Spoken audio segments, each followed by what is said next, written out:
50. Când am intrat noi la bucurățenii și... Cu cine ai venit în seara asta, Ionuț? Am venit cu părinții... 50. Un preț de la un produs.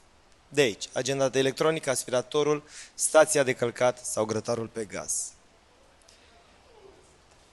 Tu nu trebuie să-mi spui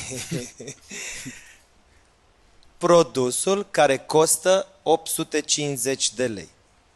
Atâta timp când nu mi-l spui și îmi spui celelalte 3 produse, toate cele 4 produse sunt ale tale. Începem cu primul produs care nu costă 850 de lei. Stația de călcat. Stația de călcat Rufe.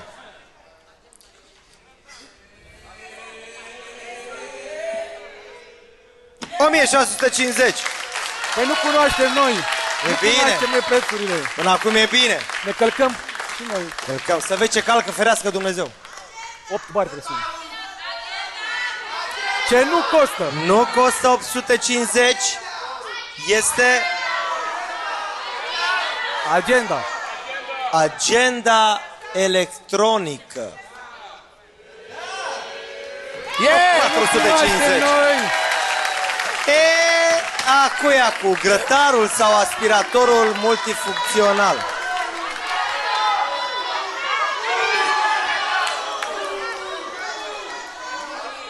Grătarul nu costă 850 de lei.